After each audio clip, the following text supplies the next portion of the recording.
1783, after the British Army had withdrawn and George Washington finally got to go home after 8 years away with the Army, he chose that moment to meet with the Congress and resign. So that's what he's doing in the painting here. But this is the man that with a ragtag army has just defeated the greatest military power in the world. It was not normal for them to resign and go home. In fact, their generals wanted him to stay. The Congress wanted him to stay. The generals hadn't been paid yet, and the Congress didn't have the taxing power to raise money to pay them.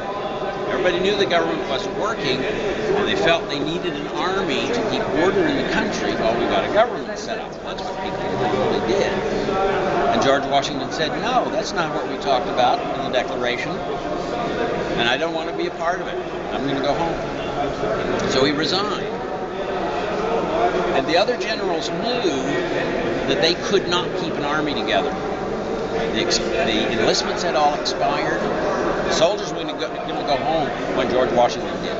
And none of them could keep the army together. And that's the important thing about George Washington. He was not a great general. He did not win very many battles.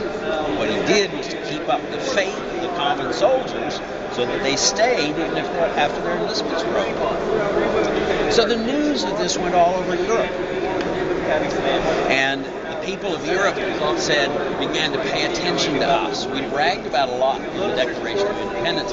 This is where we say we're going to try to actually do what we were saying. And this made Napoleon's career possible because Napoleon said he was going to do the same thing. He talked the talk right up until he crowned himself emperor. And after that, he lost all of his support. So how different human history would be if Napoleon had followed George Washington's example, or if anybody else had been in charge of our army at that moment, we wouldn't be the country.